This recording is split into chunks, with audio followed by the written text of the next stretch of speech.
Exam का result आने के बाद ये चेंजेस थे। अब थोड़ा सा मैं रिकैप में जाना चाहता हूँ थोड़ा सा, कि एग्जाम से पहले क्या हालत थी।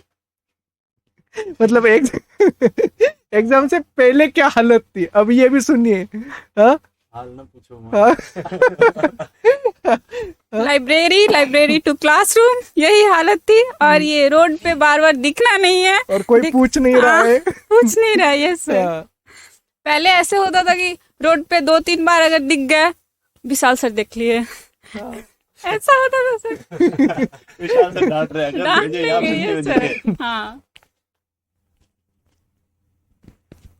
पहले वैसे तो सर जो 6 मंथ मेरी फर्स्ट टाइम की पढ़ाई थी, उस टाइम पे तो बहुत सीरियस होके मैंने सारे, क्योंकि क्लास में ही सर 5-6 घंटे लग जाते थे और फिर जाके घर पे पढ़ना भी है, तो पूरा बिजी शेड्यूल रहता था, बहुत टाइम भी नहीं मिलता था, फोन पे बात भी नहीं करने को होता था। लेकिन जो सेकंड वाला था उसमें तो नोट्स वोट्स सब बने हुए थे, रिवीजन करना था, सेल्फ स्टडी करनी थी। उसमें सर ऐसा कभी कभी थोड़ा घूम फिर भी लिए, ऐश आराम पार्टी वार्टी भी कर लिए, चलता था सर ऐसा। पर पढ़ाई तो मेहनत तो करी सर। अब कितने दिन से पार्टी चल रही है? अब रिजल्ट के बाद अच्छी चल रही है। सर मेरा तो अब हॉस्टल में था पहले भी, आज भी हॉस्टल में ही हूँ सर। हाँ, तो पहले हॉस्टल से सिर्फ कोचिंग, और कोचिंग से यह लाइब्रेरी है मंडी मोड़ पे ग्लोबल लाइब्रेरी। वैसे मैं जाता नहीं हूँ, लेकिन लाइब्रेरी जाना मजबूरी थी, क्योंकि हॉस्टल में अगर जल्दी चला जाऊँ तो लोग पूछते हैं, सर मिल जाते हैं शाम के टाइम वॉकिंग के। वो टाइम मेरे को एस्केप करना जरूरी था, क्योंकि यहाँ से पैदल जाता था तो सर भी वॉकिंग करते थे। अब वॉकिंग सर मिलते हैं, सर पूछेंगे कि क्या है क्या, तो वो टाइम मेरे को एस्केप करने के लिए मैं 1-2 घंटा यहाँ रुकता था लाइब्रेरी में, ताकि सर निकल जाए फिर जाऊंगा हॉस्टल में। हाँ। तो फिर अब तो मैं फ्रीडम घूम रहा हूँ, कल सर के साथ ही घूमा था पूरे दिन, सर ही लेके गए सारी क्लासों के अंदर। मतलब अभी सर एंजॉयमेंट कुछ तो बदलाव हुआ है सर। हाँ, कुछ तो बदला, वो कहते हैं ना, थोड़ी बहुत इज्जत तो मिली। हाँ, कुछ तो हुआ है, कुछ तो हुआ है। कुछ हो गया है, सब बदला बदला हो गया है। ये जेआरएफ के हाल के बाद सारे चाल चलन तो नहीं बदले ना? नहीं।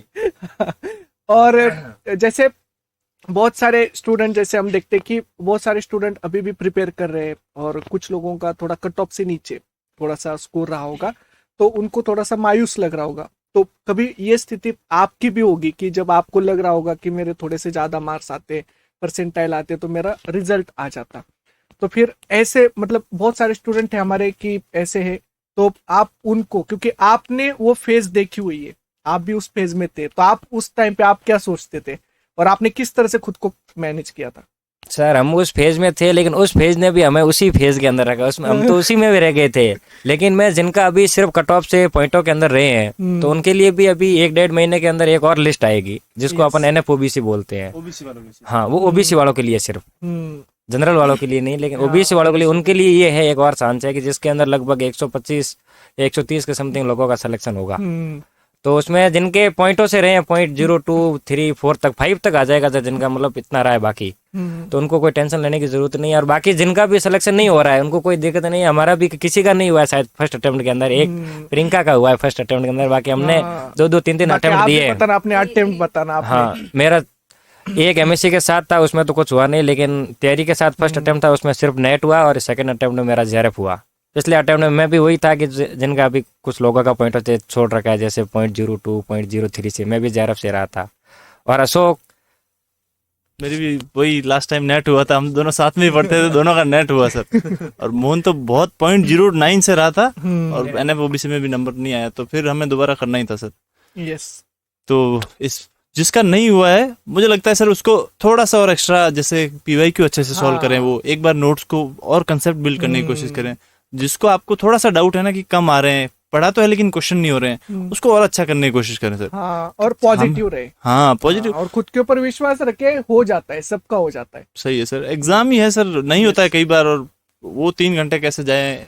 एग्जाम आपकी पूरी मेहनत तो डिफाइन नहीं करता है, लेकिन वो है कि 3 घंटे अपना किस्मत कैसा रहा है, वो भी बहुत फर्क पड़ता है सर। बाकी सर जिसके पास नोट्स है वो अच्छे से प्रिपेयर करें, और थोड़ा सा एज है कि अभी थोड़ा टाइम है, तो जिसने शॉर्ट नोट नहीं बनाए हैं तो वो एक बार थोड़े शॉर्ट नोट बना लेना सर, तो लास्ट में एग्जाम टाइम में बहुत अच्छे से जल्दी जल्दी रिवाइज हो जाएंगे उनके, वो फर्क पड़ता है सर।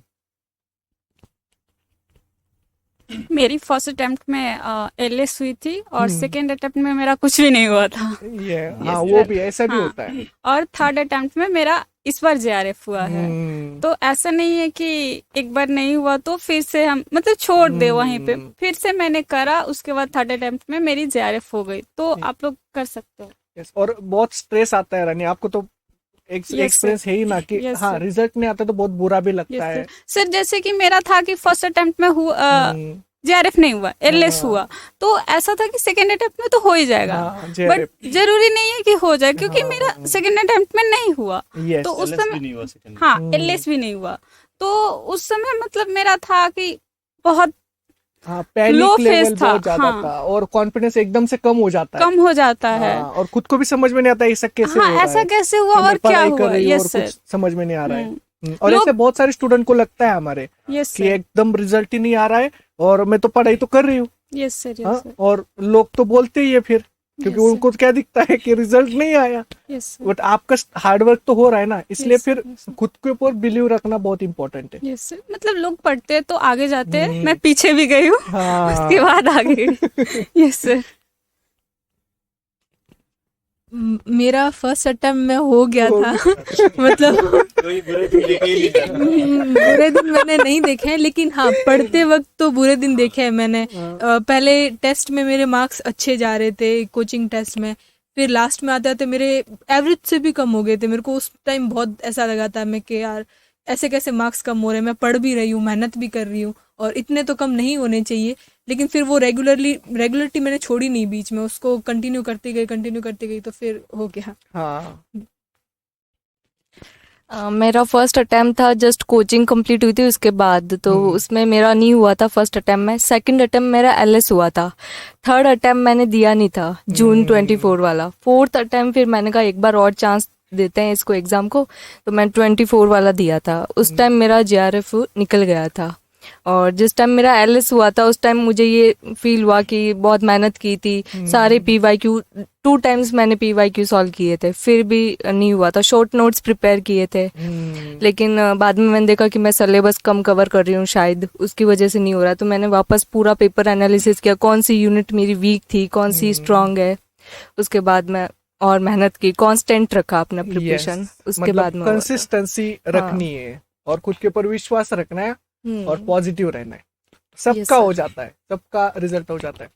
वैसे जैसे यहाँ पे जैसे हम सब मतलब आप सबका रिजल्ट आ गया, अब आपको बहुत अच्छा फील हो रहा होगा, कॉन्फिडेंट फील हो रहा होगा। यस, और ऐसे तो लगता है ना कि कुछ तो अचीव किया है, खुद के ऊपर विश्वास फिर से आ गया।